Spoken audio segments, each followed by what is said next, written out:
여러분 안녕하세요. 하나님께서 오늘도 여러분들과 함께 하셔서 하나님께 오늘도 예배하고 찬송 드리게 되었습니다. 오늘은 수요일입니다. 수요 예배로 하나님께 올려드리는 이 예배가 여러분들의 마음과 정성이 담긴 예배이기를 소망합니다. 제가 기도하고 예배 시작하도록 할게요. 참으로 감사하신 아버지 하나님, 오늘도 우리의 삶을 주관하시고 인도하심을 감사드립니다. 오늘도 하나님의 은혜에 감사하여서 저희들 이 예배의 자리에 나와 주님 앞에 머리를 숙이오니 주님 이 시간 이 예배 자리에 강림하셔서 우리의 예배를 받아 주옵소서. 특별히 모든 심령들 가운데 하나님의 은혜를 감사하는 마음을 더하여 주시고, 참으로 저희들이 이 수요 예배 때마다 가정에 대해서 살펴보고 있는데 우리의 가정을 하나님께서 지켜 보호하여 주셔서 주님이 기뻐하시는 가정이요, 항상 말씀으로 양육하는 가정이요, 항상 하나님이 주인 되는 가정이요, 하나님의 영광을 드러내는 가정으로 세워 주옵소서. 가정의 회복과 가정의 번성을 주님께 의탁하오니 주님, 사랑하는 종들의 가정을 일으켜 주시고 회복시켜 주셔서 행복한 가정으로, 안식하는 가정으로 늘 살아갈 수 있도록 도와주옵소서. 주님, 예배를 드릴 수 있어서 감사드립니다. 예배 가운데 함께 하시는 하나님을 찬양하며 하나님을 높이기를 원합니다. 오늘도 영과 진리로 하나님께 예배 드리오니 우리의 예배를 받아 주옵소서. 예수 그리스도의 이름으로 기도하옵나이다. 아멘. 여러분, 우리 다 함께 찬송으로 하나님께 영광 돌리기를 원합니다. 찬송가 270장입니다.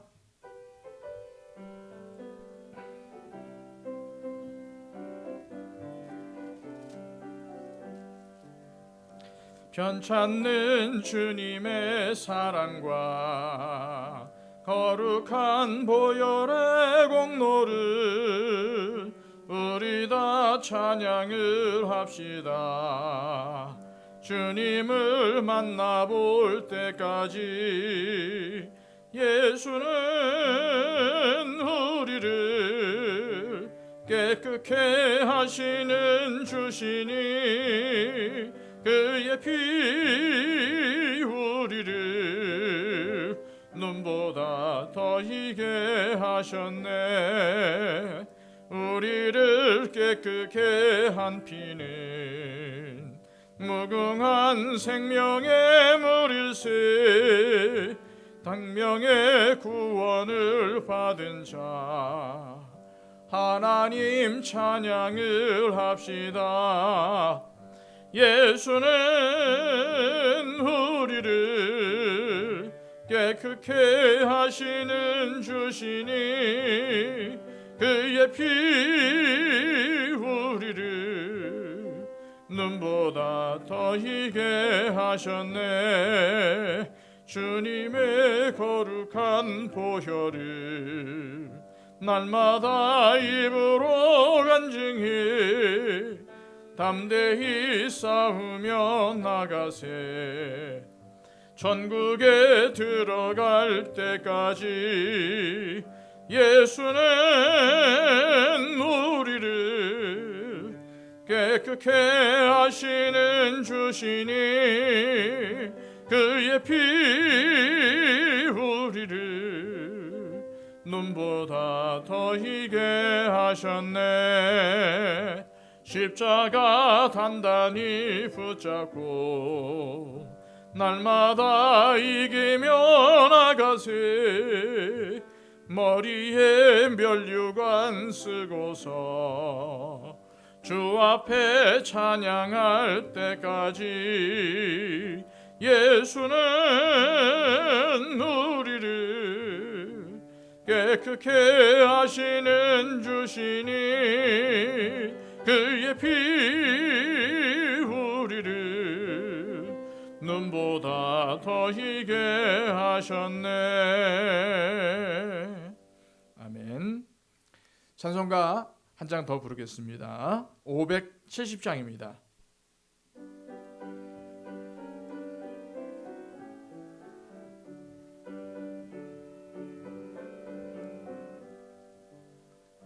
주는 나를 기르시는 목자요, 나는 주님의 귀한 어린 양. 푸른 풀밭 맑은 시냇 물가로 나를 늘 인도하여 주신다. 주는 나의 좋은 목자, 나는 그의 어린 양.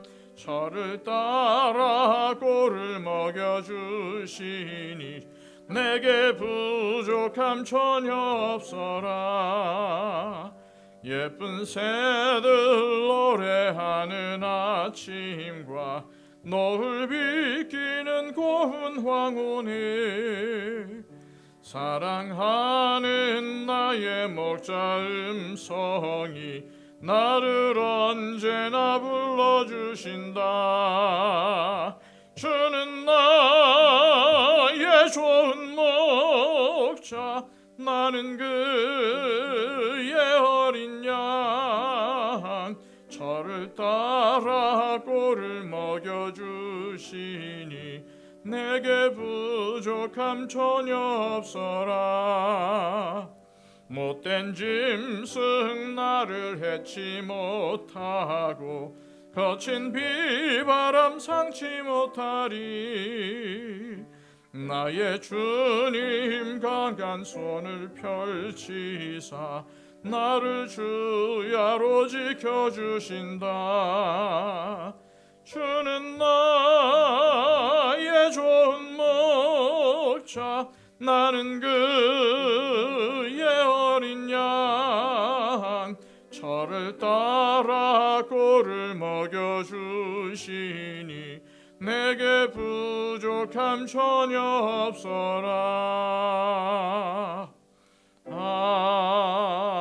아멘. 이 시간 우리 함께 기도하겠습니다. 우리 하나님께서 우리에게 은혜를 주시고 또 우리에게 귀한 은총을 더하여 주셨습니다. 우리 하나님께서 우리 가운데 계셔서 우리 가운데 역사하시는 그 역사를 또한 감사합니다. 하나님께서 지금까지 우리와 동행하시고 지금까지 우리를 지켜주신 은혜 감사합니다. 이렇게 우리가 기도했으면 좋겠어요. 물론 우리가 감사와 찬양을 주님께 올려드리지만 우리의 입술을 통해서 우리 하나님 앞에 감사와 찬송을 올려드릴 때 하나님께서는 우리를 기쁘게 받으실 줄로 믿습니다. 아버지 하나님의 놀라운 은혜 가운데 우리를 인도해 달라고, 우리 삶에 하나님의 늘 정말 함께 하시는 역사가 넘치게 해달라고 우리 함께 기도했으면 좋겠어요. 그리고 또 하나님, 하루속히 이 코로나가 종식되기 원합니다. 하나님, 이 코로나를 하나님 물리쳐 주시옵소서. 이 땅 가운데 하나님 이 백성을 깨끗하게 하시고 이 세계를 깨끗하게 하여 주옵소서. 우리 함께 기도했으면 좋겠습니다. 그리고 하나님, 우리가 드리는 이 예배 가운데 은혜를 베풀어 주셔서 이 예배를 통해서 우리가 하나님의 뜻을 깨닫고 또 하나님의 은혜 가운데 또 하나님의 귀한 은총 속에서 날마다 순종하는 삶을 살게 해달라고, 또 말씀 전하는 저를 위해서 기도해 주시고요. 또 우리가 이 말씀을 통해서 우리 아버지 하나님의 살아계심을 온 세계에 또 우리 주변에 증거할 수 있는 삶을 살게 해달라고 위해서 기도해 주셨으면 좋겠어요. 또 우리 교회 가운데 일체적으로 힘든 분들, 아픈 분들, 질병 가운데 있는 분들이 있습니다. 위해서 기도해 주시고요.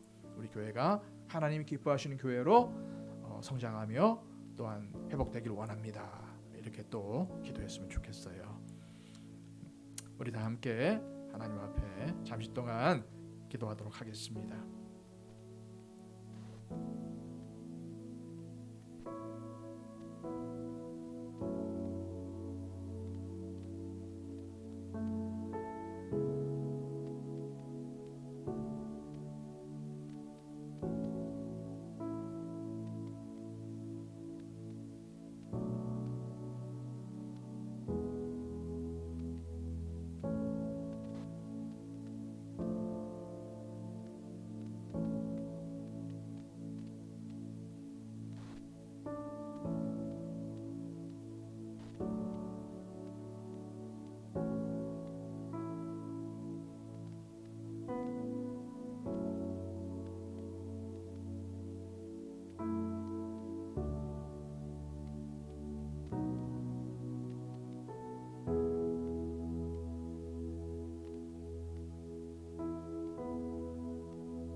참으로 감사하시고 은혜로우신 아버지 하나님, 저희들 하나님의 은혜에 날마다 감사하며 살기를 원합니다. 지금까지 우리를 지켜주셨고 지금까지 우리를 은혜와 은총 가운데 늘 살게 해주셨습니다. 하나님, 그렇지만 저희들 늘 하나님의 은혜에 감사하며 살아야 되겠지만은 우리가 가지지 못한 것 때문에, 우리가 누리지 못한 것 때문에 불평하고 원망하며 살았던 것을 주님 앞에 회개합니다. 주님께서는 큰 것을 이미 우리에게 주셨는데 저희들은 세상의 썩어질 것들을 통해서 오히려 그것들을 더 중시하며 살았던 것을 주님 앞에 회개합니다. 주님, 다시금 주님의 은혜를 기억하게 해주시고 주님께서 우리에게 베풀어 주신 은총을 다시 한번 붙잡을 수 있는 은혜로 허락하여 주옵소서. 그래서 육신의 것을 추구하며 썩어질 것에 탐닉하는 삶이 아니라 성령의 소욕을 따라 하나님이 기뻐하시는 것들, 하나님이 우리에게 바라시는 것들을 행하며 살아가게 하여 주옵소서. 특별히 아버지 하나님, 오늘도 주시는 귀한 은혜를 통해서, 이 말씀을 통해서 다시 한번 하나님이 기뻐하시는 성도의 자리로 회복되기를 원합니다. 주님, 도와주시옵소서. 은혜를 베풀어 주시옵소서. 하나님의 은총 가운데 그 은총을 기억하며 살게 하여 주옵소서. 그 은총 속에서 순종하며 살게 하여 주옵소서. 하나님, 아직까지도 이 코로나가 기승을 부리고 있습니다. 전혀 사라지지 않을 것처럼 보입니다. 그러나 하나님, 모든 세상 끝에는 끝이 있다는 것을 저희들 기억하게 하여 주시고, 이 또한 지나가리라는 귀한 잠언의 말씀을 통해서 하나님, 저희들 이 코로나도 끝이 있다는 것, 분명히 하나님께서 이 코로나를 소멸시켜 주시리라는 것을 저희들 믿고 믿음으로 나가기를 원합니다. 하나님, 이 땅을 불쌍히 여겨주시고 백성들을 불쌍히 여겨주시옵소서. 하나님, 하루속히 코로나가 사라지고 정상적인 삶, 일상적인 삶을 살아가기를 원합니다. 하나님께 모여 예배하며 서로 교제하며 하나님의 은혜를 서로 나누기를 원합니다. 복음을 들고 하나님의 사랑을 전하기를 원합니다. 하나님, 기억하여 주옵소서. 이 땅을 고쳐주시고 치유하여 주옵소서. 특별히 하나님, 우리 교회 하나님께서 기뻐하시는 교회로 회복되며 성장하기를 원합니다. 하나님, 하나님께서 왜 우리 교회를 이곳에 세워줬는지, 또한 우리 성도들이 왜 이렇게 하나님께서 세우신 교회를 지켜왔는지 저희들 깨닫게 하여 주시고, 주님의 뜻이 있음을 알게 하여 주셔서 저희 교회가 그 이름처럼 교회다운 교회, 하나님이 기뻐하시는 교회, 복음이 원천된 교회, 말씀이 근거된 교회가 될 수 있도록 인도하여 주옵소서. 특별히 아버지, 우리 교회에 속한 모든 성도들 하나님 붙잡아 주시고 영육간의 강건함을 허락하여 주시며, 특별히 육체적인 질병 가운데 있는 분들 기억하여 주셔서 회복되고 치유되는 은혜가 있기를 원합니다. 아버지 하나님, 붙잡아 주시고, 특별히 아버지 하나님, 우리 성도들 이 예배 중에 하나님께 머리 숙여 싸우니 이 예배를 통해서 하나님의 기쁘신 뜻을 알게 하여 주시고, 이 예배를 통해서 우리 아버지 하나님의 뜻을 세우며 그 뜻을 따라 순종하며 살아갈 수 있도록 은혜를 베풀어 주옵소서. 예수 그리스도의 이름으로 기도하옵나이다. 아멘. 이 시간 우리 하나님께서 우리에게 주시는 말씀 함께 보도록 하겠습니다. 구약성경 사사기 17장의 말씀입니다. 사사기 17장 1절에서 6절까지의 말씀,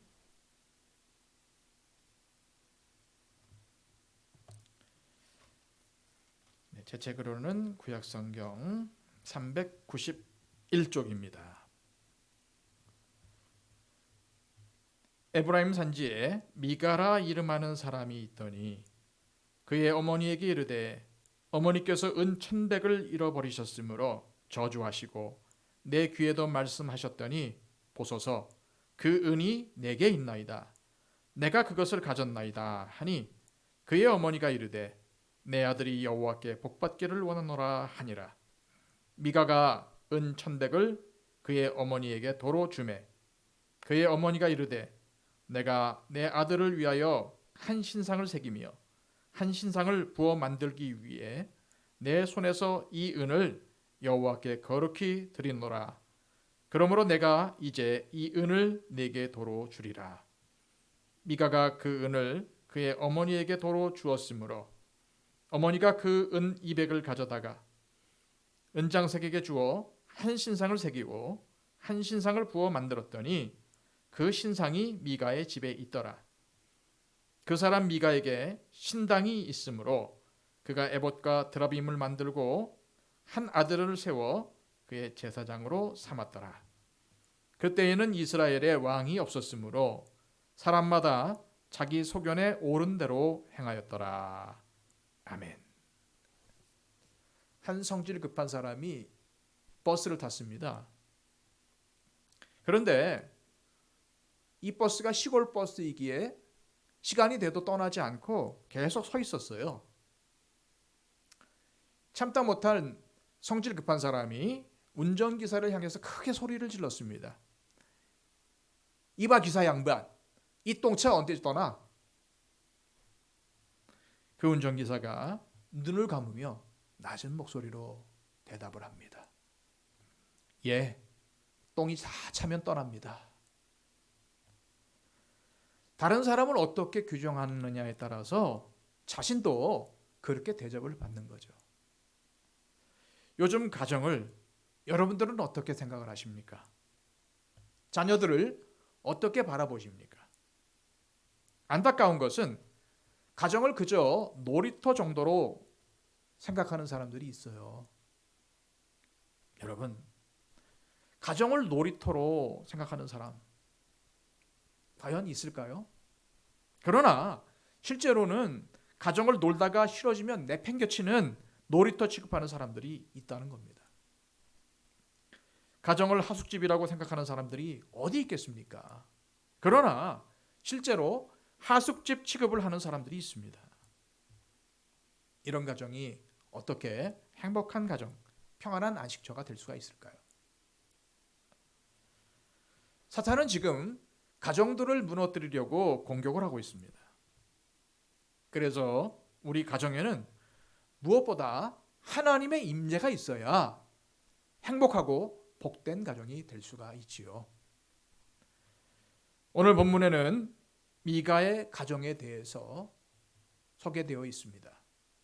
오늘 본문에 미가의 가정을 통해서 오늘 우리의 가정의 문제가 무엇인지 또한 그 문제를 어떻게 극복해야 할지를 깨닫는 시간이 되시기를 바랍니다. 오늘의 주인공인 미가, 이 미가라는 이름의 뜻은 여호와와 같은 이가 누구냐라는 뜻입니다. 이 말은 여호와 하나님만이 유일한 하나님이기 때문에 그분에게만 예배 드려야 한다는 그런 뜻을 가진 이름입니다. 참 멋진 이름이죠. 그래서 성경 말씀을 보면은 이 미가라는 이름을 가진 사람들이 많이 나옵니다.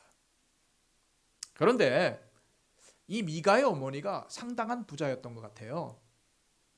어떤 이유인지는 몰라도 미가는 어머니의 돈 은 1,100을 훔칩니다.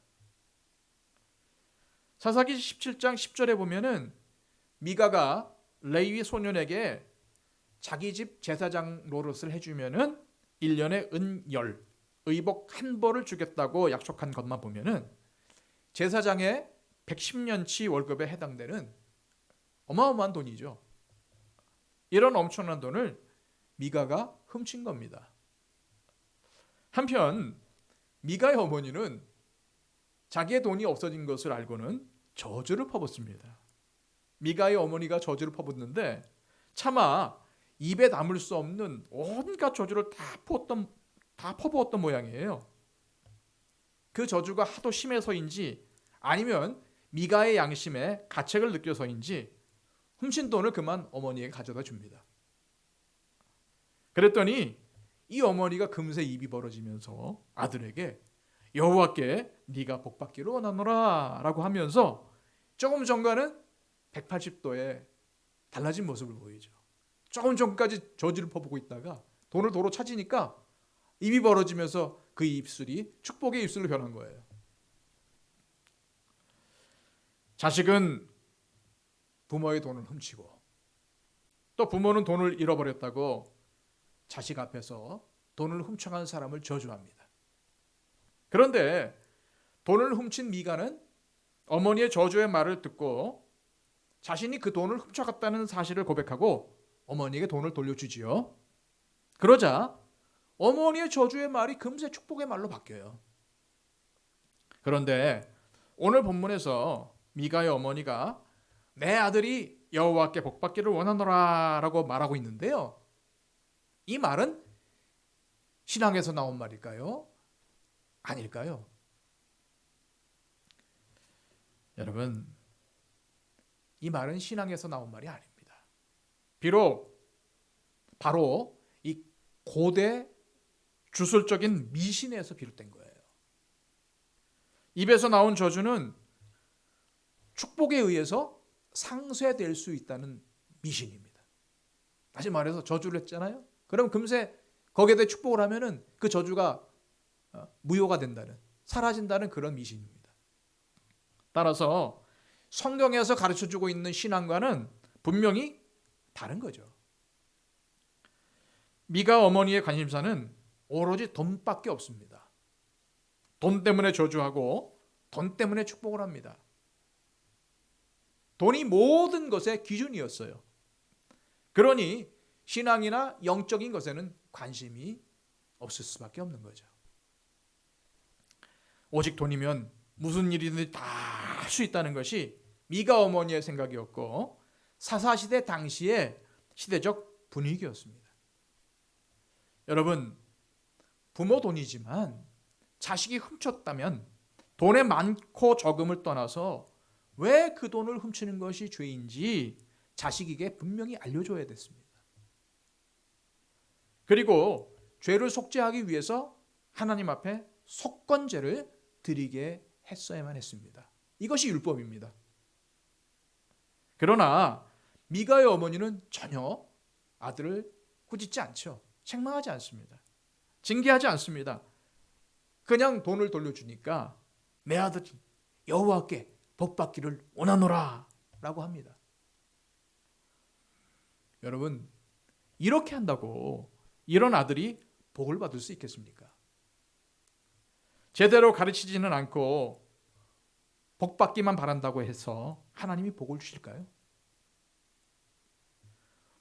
여러분, 복받을 그릇이 되어야 복을 주셔도 받을 수 있다는 사실을 명심해야 됩니다. 하나님의 복을 바라기 전에 내가 하나님의 복을 담을 수 있는 그릇이 되어야 됩니다. 그걸로 멈추지 않고 미가의 어머니는 그 아들이 복을 받기 위해서 또 한 일을 계획합니다. 미가가 돌려준 돈 중에서 은 200을 가지고 은 세공업자에게 가서 우상을 만든 거예요. 큰 돈을 들여서 은 신상을 만듭니다. 그리고 그걸로 끝났습니까? 아닙니다. 에봇과 드라빔을 만들고 제사장을 초빙하여 자기의 신당에 세웁니다. 드라빔은 당시 가나안 지방에 있었던 우상입니다. 에봇은 제사장이 입는 옷입니다. 그런데 이 에봇이 우상이 된 것은 사사기 8장에 보면은 기드온 때에 이 에봇이 우상으로 자리 잡아요. 기드온은 미디안 사람들에게서 전리품으로 취한 모든 금을 가지고 에봇을 만들어서 하나님이 베풀어 주신 은혜를 기념하려고 했는데 이러한 기드온의 선한 의도와는 달리 이스라엘 백성들은 그것을 우상으로 만들어 섬겼다는 겁니다. 오늘 본문에서 미가가 다시 에봇을 만들어 우상 숭배에 사용한 것도 바로 이런 영향을 받은 거죠. 사실 아들이 복을 받게 하기 위해서 부모가 뭘 못하겠습니까? 어느 부모가 자식이 잘 되는 것을 반대할 부모가 있겠습니까? 자식만 잘 될 수 있다면, 내 자식이 성공할 수만 있다면 무엇인들 못하랴. 이것이 미가 어머니의 마음이요, 오늘날 우리 부모들의 마음이죠.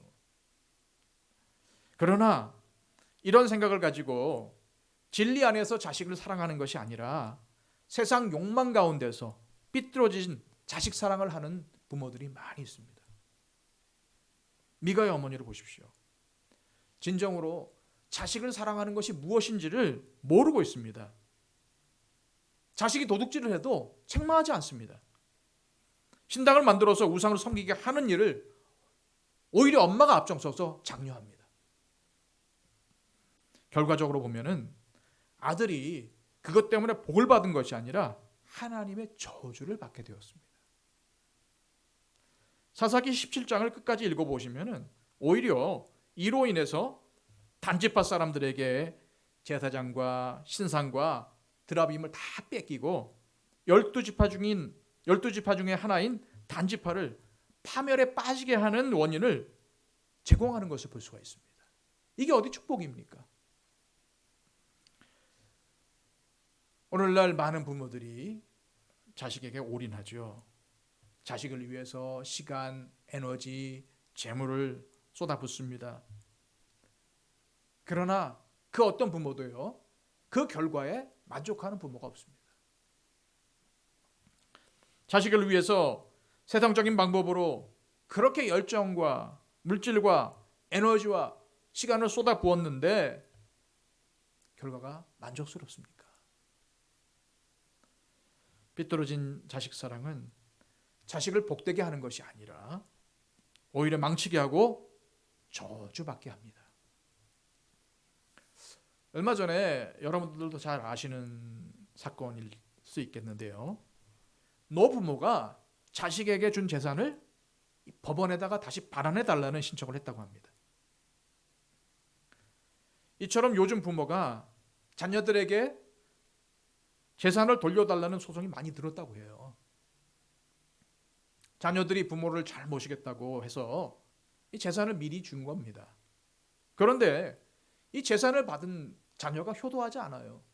부모를 잘 공경하지 않습니다. 그래서 부모들이 화가 난 거예요. 얼마나 배신감을 느꼈으면 법원에다 갔다가 반환 소송을 하겠습니까? 여러분, 부모는요, 자녀가 부자 되는 것보다 그에게 정직을 가르쳐야 됩니다. 돈을 버는 것보다 돈을 어떻게 사용해야 되는지를 알려줘야 됩니다. 공부하는 것보다 사람이 어떤 가치를 가지고 살아야 되는지를 먼저 가르쳐 주어야 됩니다. 여러분들 잘 아는 사무엘상에 나오는 엘리 제사장을 보세요. 그에게는 홈리와 비느하스라는 두 아들이 있었습니다. 이 두 아들은 제사장으로서 회막에서 봉사를 했는데 그만 회막에서 수종을 드는 여인과 동침을 했고 하나님께 드리는 제사를 멸시를 했어요. 엘리 제사장은 두 아들이 이렇게 방종을 저지르고 하나님을 멸시해도 질책하지 않았습니다. 책망하지 않았어요. 그 결과 어떻게 됩니까? 두 아들이 죽습니다. 그리고 엘리 역시도 비참한 인생으로 삶을 마감하죠. 그보다 더 비참한 게 있어요. 그의 가문에서 하나님의 영광이 떠나버린 겁니다. 이가봇, 하나님의 영광이 떠난다는 뜻이에요. 우리 믿는 사람들에게 가장 큰 저주는 이가봇, 하나님의 영광이 떠나는 것입니다. 우리 가정에서, 나의 삶에서 하나님의 영광이 떠날 때 그것은 가장 큰 저주가 되는 거죠. 여러분 꼭 명심하시길 바랍니다. 사랑하는 여러분, 여러분의 가정에서 이가봇이 일어나지 않기를 바랍니다. 여러분에게 이가봇이 일어나지 않기를 소망합니다. 미가를 보면은요, 그 어머니의 그 아들이에요. 미가 어머니는 아들이 복받기 위해서 우상을 만들었는데 이 아들도 복받기 위해서 우상을 더 많이 만듭니다. 부모가 기복적인 엉터리 신앙을 가졌는데 자녀들이 신앙의 돌연변이가 생겨서 좋은 신앙을 가지고 건전하게 산다는 것은 정말 어렵습니다. 그래서 자녀는 부모의 거울이라는 말이 맞아요. 그리고 이 말은 정말 무서운 말입니다. 창세기 49장에 보면은요, 야곱이 자신의 죽음을 앞두고 자녀들을 불러 모읍니다. 그리고 한 명 한 명에게 유언을 하죠. 대개 부모들은 죽을 때 자녀들에게 못마땅한 부분들이 있어도 축복을 빌어줍니다. 부모의 마음은 결코 다르지 않을 거예요. 그런데 야곱은 축복도 하지만 자녀들에게 따끔한 경고도 유언으로 하고 있는 것을 볼 수가 있습니다. 왜 야곱은 자녀들에게 마지막으로 하는 유언임에도 불구하고 저렇게 모질다 싶은 그런 말을 할까요? 오늘날 자녀를 둔 우리 성도들이 잘 살펴보아야 되는 부분입니다. 저주와 같은 유언을 자녀들에게 하고 있지만 그 아버지 야곱의 마음은 어떨까요? 자녀들의 삶이 잘 되기를 바라는 마음은 야곱도 마찬가지였을 겁니다. 그런데 야곱은 자녀들에게 그저 축복의 말만을 하지 않았어요.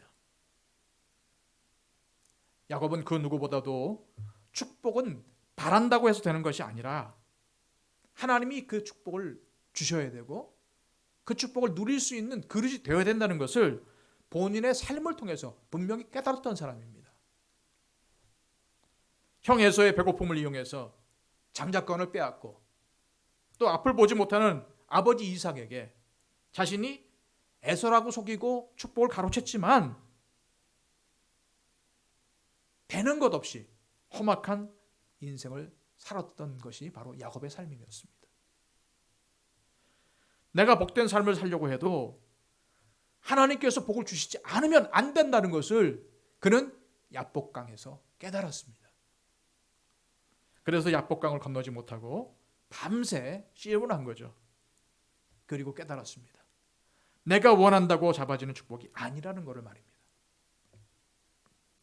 그래서 매정하게 들릴 수도 있겠지만 자녀들의 잘못된 삶을 돌이키도록 하려고 아버지는 자신이 죽으면은 자녀에게 더 이상 말해줄 기회가 없었기에 무엇보다도 참된 진리의 말을 한마디 한마디씩 토해내고 있었던 거죠.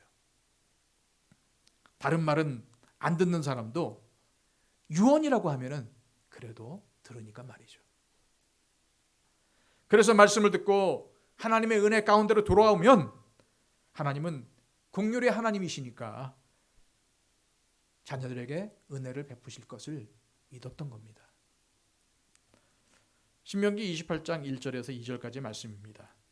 네가 네 하나님 여호와의 말씀을 삼가 듣고 내가 오늘 네게 명령하는 그의 모든 명령을 지켜 행하면 네 하나님 여호와께서 너를 세계 모든 민족 위에 뛰어나게 하실 것이라.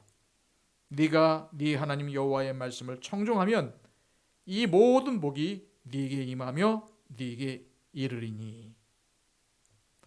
그런데 우리는 그저 안타까운 마음 속에서 자녀들에게 너는 잘 될 거야, 하나님이 너를 복 주실 거야 라고 말할 때가 많습니다. 야곱은 자녀들을 사랑했지만 무조건 축복하지는 않았다는 겁니다. 그게 오히려 자녀들을 망치는 길임을 그는 잘 알고 있었습니다. 사사기는 이 미가의 가정을 예로 들면서 또 한 번 그 시대의 불순종적인 모습들을 다시 한번 강조를 하고 있습니다. 제가 사사기 17장 6절의 말씀을 읽어드릴게요. 그때에는 이스라엘에 왕이 없었으므로 사람마다 자기 소견에 옳은 대로 행하였더라. 왜 사사시대가 가장 혼란한 시대라고 계속 말하고 있는 겁니까? 정말 여기 말씀한 것처럼 다윗과 같은 그런 왕이 없어서 그랬을까요? 아닙니다. 내 인생의 주인이시며 왕 되신 분이 하나님임을 거부하고 자기가 자기 인생의 왕이라고 생각하며 자기 생각에 옳은 대로 사니까 이렇게 말하고 있는 겁니다. 성경은 내가 옳은 대로, 내 소견에 옳은 대로 사는 것이 죄임을 가르쳐주고 있어요. 내가 옳다고 여기는 게 옳은 게 아니라는 겁니다. 오히려 그것이 정말 위험한 생각이라는 것을 사사기는 우리에게 가르쳐주고 있습니다. 내 인생의 주인은 내가 아닙니다. 내 인생의 왕은 하나님이십니다. 내가 옳은 대로가 아니라 하나님의 선하시고 기뻐하시는 뜻을 찾고 그렇게 살아야 합니다. 떠나기는 떠났는데 돌아올 수 없는 여행 상품이 하나 있습니다. 궁금하시죠? 그 여행의 목적지는 화성입니다. 네덜란드의 한 벤처 회사가 내놓은 프로젝트인데 지원자가 뜻밖의 폭주를 합니다. 그런데 충격적인 것은 그 광고 내용이에요. 화성, 이제 잠시 들르는 곳이 아닙니다. 그곳에 사는 겁니다. 바로 당신이. 무인 우주 탐사선 뉴 호라이즌의 속도를 기준으로 화성까지는 최장 289일이 걸립니다. 약 7개월에서 8개월 정도의 기간이죠. 또한 화성의 공기는 95%가 이산화탄소고 기온도 평균 기온이 영하 55도로 사람이 살기에는 매우 힘든 곳이죠. 지구로 다시 돌아올 수가 없는 편도 여행이고 화성에 식민지를 만들어서 정착해야 한다는 사기성이 짙은 상품이었는데도 불구하고 10만 명의 지원자가 몰렸다고 해요. 이 회사가 2019년에 파산하면서 이 계획은 없던 일이 되고 말았지만 우주로 떠나고픈 인류의 그 열망이 얼마나 뜨거운지를 보여준 사건이 아닐 수가 없습니다. 회사가 파산하면서 끝났지만 한 번 가면 절대로 돌아올 수 없는 곳이라고 하는데도 불구하고 지원자가 10만 명이나 몰렸습니다. 가족, 친지, 부모, 그리고 이 지구를 떠나서 생명이 보장이 안 되는 건데도 불구하고 그 누구도 한 번도 가본 적이 없는 그런 화성인데 서로 가겠다고 지원한 사람이 10만 명이라는 겁니다. 어떻게 그럴 수가 있을까요? 지원자들은 그것이 그만한 가치가 있다고 생각했을 겁니다. 그 의미와 가치가 분명하면요, 사람들은 목숨을 겁니다. 이것을 신앙에 적용해 보면요, 하나님께서 나에게 주신 사명과 비전을 분명히 깨닫고 그것에 가치를 알고 있다면 모든 것을 올인하여 그것을 이루려고 할 것입니다. 우리 예수님의 비유에도 있지 않습니까? 하나님의 나라는 진주와 같나니 사람이 자신의 모든 것을 팔아 그 진주를 사느니라. 그러나 이게 불분명하기 때문에 그저 자신을 위해 혹은 세상에 타협하면서 그럭저럭 사는 것이 아니겠습니까?